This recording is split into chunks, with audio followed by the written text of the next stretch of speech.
Selamat datang kembali wahai pemirsa kesayangan Bude Yanti yang hobinya mengambil mangga tetangga. Seperti biasanya Bapak Yanto akan menceritakan tentang perjalanan Babang Tampan Xiaoyan. Saat ini kita kembali diperlihatkan dengan pertempuran di antara kelompok Xiaoyan melawan monster berjubah hitam.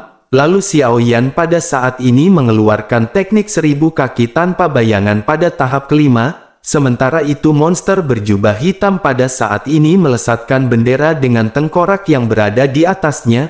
Lalu tengkorak ini menyebarkan banyak jiwa yang pada saat ini segera melesat ke segala arah. Dan jiwa-jiwa ini terlihat seolah-olah takut mati di tangan dari pria berjubah hitam. Kemudian pria berjubah hitam ini memurnikan dan memenjarakan mereka semua di aliran jiwa. Lalu dirinya benar-benar memurnikan semua jiwa ini menjadi senjatanya. Dan serangan jiwa dari monster ini benar-benar memiliki kekuatan yang sangat mencengangkan. Akan tetapi meskipun begitu ekspresi Xiaoyan pada saat ini masih tetap tenang. Lalu Xiaoyan pada saat ini benar-benar meraung dan api surgawi di pedang kuno api surgawi tiba-tiba mengayun ke bawah. Kemudian udara di sekitarnya pun sepertinya membeku pada saat ini dan semua jiwa yang dirangkai di dalam kekacauan seolah-olah menghindar. Lalu jiwa-jiwa ini menunjukkan kepanikan dan mereka benar-benar menjauhi pedang kuno api surgawi.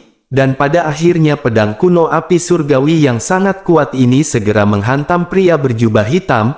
Lalu tanah seketika berdebu dan bergetar hebat seperti gempa bumi. Dan semua monster yang berada di hutan pada saat ini merintih dan menundukkan kepala mereka karena ketakutan. Bahkan semua orang di kelompok Xiaoyan juga pada saat ini berseru kaget melihat serangan dari Xiaoyan. Sementara itu Xiaoyan pada saat ini melayang di udara dengan pelindung roh yang berada di tubuhnya yang perlahan menghilang.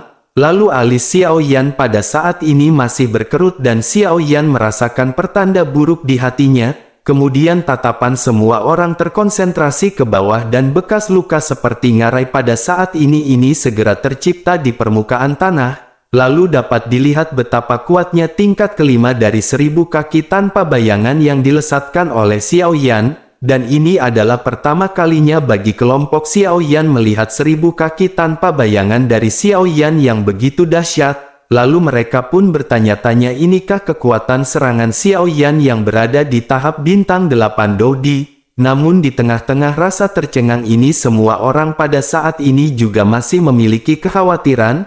Karena mereka belum melihat keberadaan dari monster berjubah hitam dan tidak tahu apakah mereka pada saat ini kalah atau menang. Namun tidak lama setelah itu senyum jahat yang halus segera membuat semua orang merinding. Karena 30.000 jiwa yang dilesatkan oleh monster berjubah hitam pada saat ini masih melayang, dan terlihat jelas bahwa monster berjubah hitam ini benar-benar tidak terkalahkan. Lalu di dalam debu yang berterbangan sosoknya perlahan terbang keluar, kemudian tubuhnya benar-benar sangat terdistorsi seolah-olah dirinya pada saat ini telah dipelintir. Lalu masih ada bekas luka dari tubuhnya akibat hantaman pedang api surgawi dari Xiaoyan. Akan tetapi pada saat ini tidak ada darah yang keluar dari luka-lukanya. Tentu saja kelompok Xiao yang pada saat ini benar-benar tercengang terlebih lagi setelah mendengar suara tulang yang bergerak. Lalu lengan serta kepala dan tubuh dari monster berjubah hitam yang terkilir semuanya pada saat ini dikembalikan ke posisi semula. Sedangkan mata bayi berdarah legendaris di belakangnya pada saat ini juga tiba-tiba terbuka. Kemudian mata merah darahnya melotot dengan sangat besar dan tampak meluap dengan darah. Lalu mata ini segera menatap lurus ke arah kelompok Xiaoyan yang berada di atas. Kemudian monster berjubah hitam pada akhirnya segera membuka mulutnya untuk berbicara. Lalu dirinya berkata bahwa keterampilan bertarung ini sangat kuat dan sangat bagus. Dan dirinya pada saat ini benar-benar sangat ingin membunuh Xiaoyan. Sehingga dirinya berharap agar Xiaoyan tetap tenang karena dirinya tidak akan memperlakukan Xiaoyan dengan buruk. Lalu dirinya juga akan menjaga jiwa Xiaoyan dengan baik setelah kematian Xiaoyan. Setelah monster berjubah hitam ini selesai berbicara, akhirnya tubuhnya pun sedikit bergetar. Lalu sedikit suara terendam terdengar hingga akhirnya monster berjubah hitam ini menghilang di tempatnya. Lalu pada detik berikutnya sosoknya muncul di atas kepala Xiaoyan. Kemudian cakar tajam yang seperti jarum baja pada saat ini berkedip-kedip disertai dengan racun. Tentu saja semua orang seketika terkejut karena gerakan tersebut benar-benar sangat cepat. Mereka pada saat ini benar-benar tidak bisa melihat bagaimana makhluk ini bisa sampai ke puncak kepala Xiao Yan. Bahkan makhluk ini seolah-olah telah berteleportasi dan semua orang segera meneriakkan nama Xiao Yan. Lalu Xiao Yan juga bereaksi secara alami dengan kekuatan bintang 8 Dou-Di-nya, dan ditambah dengan kekuatan spiritual Xiao Yan yang kuat. Meskipun makhluk ini tidak dapat dilihat di depan semua orang tetapi Xiao Yan samar-samar dapat melihatnya. Lalu Xiao Yan segera mengangkat pedang kuno api surgawi pada saat ini, dan Xiao Yan pada akhirnya berhasil memblokir serangan dari monster berjubah hitam. Akan tetapi Xiao Yan pada saat ini bisa merasakan bahwa hanya ada sedikit kekuatan dari serangan ini. Lalu Xiao Yan pun mengerutkan kening dan bertanya-tanya apa yang dipikirkan oleh monster ini. Tidak mungkin dirinya memiliki kekuatan yang selemah ini ketika dirinya menyerang Xiao Yan. Lalu Xiao Yan berpikir cepat di dalam hatinya dan segera menyadari bahwa monster ini adalah pembunuh utama yang dikirim oleh aliansi bayangan. Oleh karena itu dirinya pasti tidak akan menimbulkan banyak gerakan untuk membunuh orang, dan pada akhirnya Xiao Yan dapat menemukan bahwa sepertinya incaran dari makhluk ini bukan lagi Xiao Yan. Tampaknya makhluk ini telah menyadari keterampilan bertarung tim Xiao Yan yang bisa meningkatkan kekuatan. Dirinya telah mengetahui bahwa peningkatan kekuatan dari Xiao Yan ini bersumber dari pembagian Douqi rekan-rekannya. Oleh karena itu tampaknya target serangan ini bukanlah Xiao Yan melainkan rekan-rekannya. Lalu apa yang dipikirkan oleh Xiao Yan ini memang benar karena tiba-tiba monster tersebut pun segera melesatkan tangannya. Dan bersamaan dengan itu 30.000 jiwa yang berada di atas langit segera menyerang ke kelompok Xiao Yan yang pada saat ini menatap ke arah Xiao Yan. Lalu jiwa-jiwa yang dipenuhi dengan energi jahat pada saat ini segera melesat ke arah kelompok Xiao Yan dengan gelombang demi gelombang kekerasan. Kemudian kelompok Xiao Yan yang belum bersiap pada saat ini benar-benar menerima serangan tersebut, sehingga pakaian semua orang pada akhirnya segera robek menjadi bolong seperti orang gembel. Melihat adegan ini Xiao Yan juga pada saat ini benar-benar sedikit terkejut. Xiao Yan menyadari bahwa kekuatan dari monster ini benar-benar terlalu menakutkan, bahkan Xiao Yan dan yang lainnya belum pernah melihatnya sebelumnya, dan dengan adanya 30.000 jiwa orang yang terbunuh maka berapa banyakkah Dou-Di yang telah mati secara tragis di tangan orang ini. Sementara itu di sisi lain meskipun ditempa oleh serangan dari banyaknya jiwa, kelompok Xiao Yan yang terkejut segera pulih dan mereka pada saat ini segera mengeluarkan kekuatan masing-masing. Lalu kelompok Xiao Yan pada saat ini segera membentuk benteng pertahanan dan yang terbuat dari Douqi. Di sisi lain Xiao Yan juga pada saat ini segera menyadari ada sesuatu yang salah dan memerintahkan semua orang untuk berhati-hati. Dan pada akhirnya kelompok Xiao Yan segera menyadari apa yang diteriakkan oleh Xiao Yan. Di antara kelompok Xiao Yan pada saat ini yang terlihat lebih lemah adalah Nan Erming. Lalu kelompok Xiao Yan juga telah menyadari bahwa tujuan utama dari monster berjubah hitam adalah mereka. Oleh karena itu mereka menyadari bahwa Nan Erming adalah target terbaik untuk diserang pertama. Hal itu dikarenakan Nan Erming berspesialisasi dalam hal racun. Dan sekali saja Nan Erming terjatuh maka semua orang secara alami akan runtuh.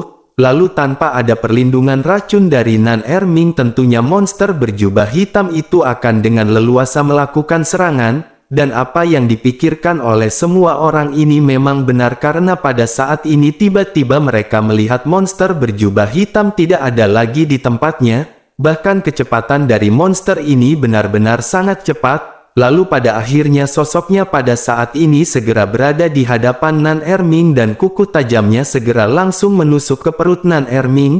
Saat ini monster berjubah hitam hendak menarik cakarnya dan ingin merobek Nan Erming menjadi dua bagian. Namun tiba-tiba badai dahsyat segera terjadi di belakang monster tersebut yang mengakibatkannya sedikit terkejut. Lalu bersamaan dengan itu banyak bilah pedang tajam yang dilesatkan ke arah si monster. Pada akhirnya di bawah serangan dahsyat ini mau tidak mau dirinya segera menarik tangannya dan gagal membunuh Nan Erming. Kemudian monster ini pun segera melarikan diri dan dikejar oleh badai yang ternyata diciptakan oleh Feng Feng. Tentu saja semua orang benar-benar terkejut karena Feng Feng pada saat ini benar-benar telah tersadar. Meskipun pada saat ini Feng Feng memiliki pandangan yang buram, namun karena semangat untuk membela kelompoknya pada saat ini Feng Feng benar-benar mengeluarkan semua kekuatannya. Sosok Feng Feng pada saat ini benar-benar bergoyang dengan mata yang kabur, bahkan Feng Feng sepertinya benar-benar tidak sadarkan diri dan dirinya pada saat ini kembali melangkah menuju ke arah si monster. Sementara itu di sisi lain Xiao Yan pada saat ini segera kembali mulai melesat ke arah si monster. Melihat Xiao Yan yang datang, monster berjubah hitam ini pun meledek dengan menunjukkan deretan gigi berdarah. Lalu dirinya pun segera tertawa dan berkata bahwa aura dari Xiao Yan pada saat ini benar-benar turun. Di sisi lain sosok Xiao Yan yang berada di udara juga pada saat ini benar-benar bergetar, karena kekuatan bintang 8 dari Xiao Yan telah turun ke tahap puncak bintang 7 dan itu masih menurun. Lalu Xiao Yan pun bergumam sungguh sangat sial karena waktu dari penggunaan eksklusif pil ini telah sampai. Xiao Yan mengutuk semua situasi yang pada saat ini dialami oleh kelompok Xiao Yan, apalagi Nan Erming pada saat ini menderita cedera serius dan keterampilan bertarung tim juga menghilang. Selain itu kekuatan Xiao Yan juga pada saat ini benar-benar telah turun, namun Xiao Yan pada saat ini tidak menyerah dan mengangkat pedang kuno api surgawi dan menebaskannya ke arah bayi berdarah tersebut, tetapi dengan kekuatan yang dimiliki oleh monster berjubah hitam, maka dirinya dengan mudah segera melesatkan telapak tangannya untuk menghindari pedang kuno api surgawi dan langsung mengenai perut bagian bawah Xiao Yan.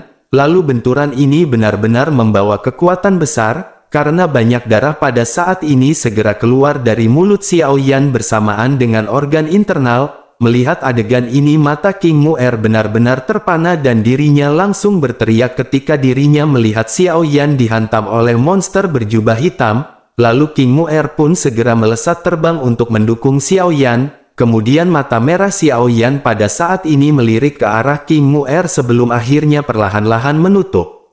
Melihat adegan ini King Mu'er pun terkejut dan memanggil-manggil nama Xiao Yan. Dirinya meminta Xiao Yan untuk bangkit dan jangan membuatnya takut. King Mu'er pada saat ini benar-benar ketakutan dengan air mata yang mengalir dari matanya seperti air hujan. Lalu air mata ini menetes di wajah Xiao Yan dan membasuh mengalirkan darah di wajahnya. Lalu di sisi lain monster berjubah hitam pada saat ini tertawa dan berkata bahwa ini benar-benar cukup menyenangkan.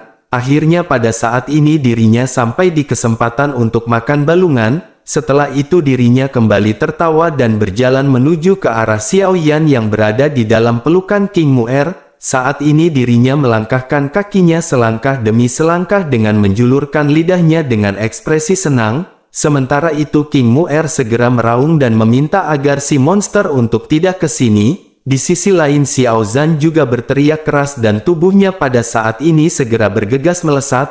Melihat serangan ini, monster berjubah hitam pun segera melirik. Lalu dirinya memerintahkan para jiwa untuk menyerang dan pada saat ini Xiao Zhan seketika langsung pingsan, dan pada akhirnya monster tersebut pun segera kembali berjalan menuju ke arah Xiao Yan.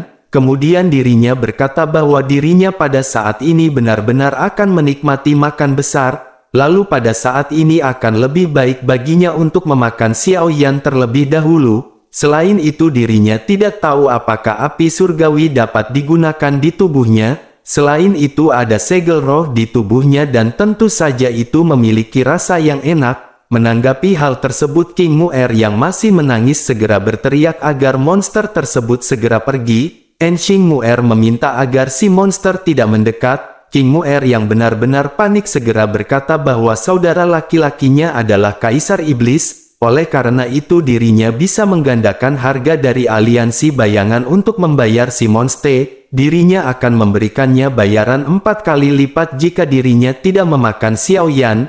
Menanggapi hal tersebut si monster pun tidak tertarik dengan tawaran dari King Mu'er. Lalu pada akhirnya King Mu'er segera berkata jika memang dirinya masih ingin memakan Xiao Yan, maka dirinya harus memakan King Mu'er terlebih dahulu. wajah King Mu'er pada saat ini sudah disekat dengan air mata dan matanya dipenuhi dengan kepanikan. King Mu'er tidak takut mati dan yang King Mu'er takutkan adalah kematian dari Xiao Yan. King Mu'er pun pada saat ini segera memejamkan matanya di tengah situasi yang sangat kritis. Bahkan King Mu'er pada saat ini hanya bisa mengenang pertemuan dan momen-momen bersama-sama dengan Xiao Yan. Sementara itu kelompok Xiao Yan yang lain yang tersisa juga pada saat ini benar-benar terluka parah, bahkan pada saat ini mereka tidak bisa bangkit dan hanya bisa menatap ke arah King Mu'er yang memeluk Xiao Yan yang tidak sadarkan diri, lalu kekuatan semua orang pada saat ini benar-benar habis. Hal ini karena efek dari eksplosif pil yang pada saat ini benar-benar memudar dan kekuatan semua orang telah menurun ke tahap bintang 5. Selain itu mereka juga pada saat ini masih mengalami kemunduran, dan lambat laun semua orang pada saat ini mulai tidak dapat mendukung tubuhnya sendiri bahkan hanya untuk sekedar terbang. Sementara itu di sisi lain di tengah alis Xiao Yan pada saat ini bayangan pagoda berkedip-kedip, lalu Zhan Lao yang berada di dalam pada saat ini mengerutkan kening dengan tekad di matanya. Zhan Lao bergumam mengapa orang-orang ini benar-benar tidak bergerak. Zhan Lao sedikit marah dan dirinya tidak bisa menunggu lebih lama lagi, karena jika dirinya menunda mungkin Xiao Yan benar-benar akan dimakan oleh monster ini. Bersamaan dengan Zhan Lao yang geregetan pada akhirnya segera terdengar sebuah teriakan keras yang memerintahkan si monster untuk berhenti, dan begitu suara ini terdengar, kemudian ada ratusan aliran cahaya segera ditembakkan dari kejauhan.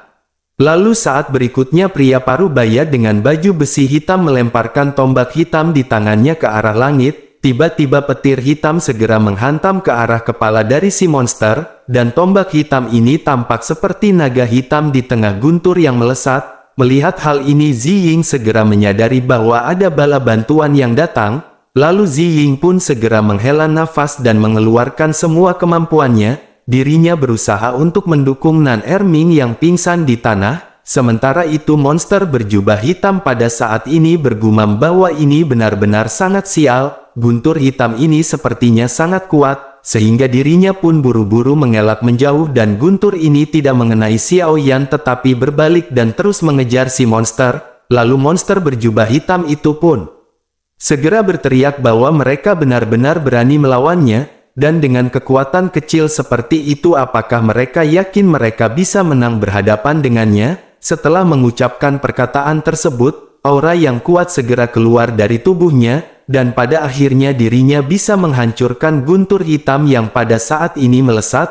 Setelah guntur ini berhasil dihancurkan si pria pun segera melambaikan tangannya. Lalu tombak hitam segera kembali ke tangannya dan pada saat yang bersamaan tidak kurang dari ratusan sosok segera muncul. Kelompok orang yang baru saja datang ini segera mengelilingi monster berjubah hitam. Sementara itu pria parubaya yang memimpin mereka pada saat ini segera membuka mulutnya untuk berbicara. Sosok ini berkata tentu saja pada saat ini dirinya akan kalah jika dibandingkan dengan Tuan Guiyin. Tetapi pada saat ini dirinya berpikir tentu saja Tuan Guiyin juga tidak ingin menjadi musuh dari ras manusia. Menanggapi hal tersebut monster yang memiliki nama Guiyin pada akhirnya segera meledek. Dirinya berkata ternyata itu adalah ras manusia. Bagaimana jika pada saat ini dirinya membunuh semua orang yang berada di sini? Menanggapi hal tersebut pria yang merupakan pemimpin dari para pasukan ini pun seketika tertawa. Lalu dirinya pun lanjut berkata bahwa dirinya merasa Tuan Guiyin tampaknya tidak akan mau melakukannya.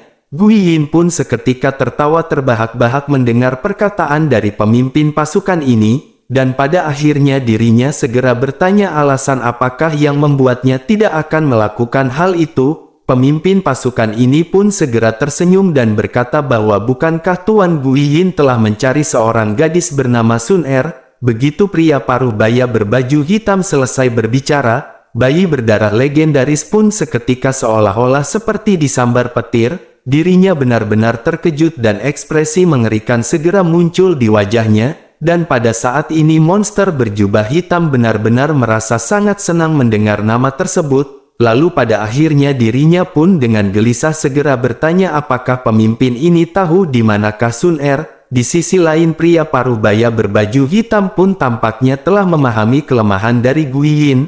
Melihat hal ini dirinya pun segera menoleh ke arah semua orang yang berada di sekitarnya, dirinya memberi isyarat kepada mereka untuk membawa Xiao Yan dan yang lainnya pergi dengan cepat. Setelah itu dirinya pun kembali membuka mulutnya ke arah Guiyin. Dirinya berkata bahwa dirinya khawatir Tuan Guiyin harus bertanya kepada Kaisar Manusia sendiri. Inilah yang diminta oleh Kaisar dari ras manusia untuk disampaikan kepada Tuan Guiyin. Selain itu Kaisar mereka juga mengatakan bahwa jika Tuan Guiyin membunuh Xiao Yan hari ini, maka Sun Er, pria berbaju hitam ini pun seketika berhenti berbicara dan Guiyin menyadari maksud dari pria ini. Tubuh dari Guiyin pun seketika bergetar, melihat orang-orang yang membawa Xiao Yan pergi pada saat ini tubuh Guiyin benar-benar tidak bisa bergerak. Dirinya menyadari apa maksud dari perkataan pria berbaju besi hitam ini.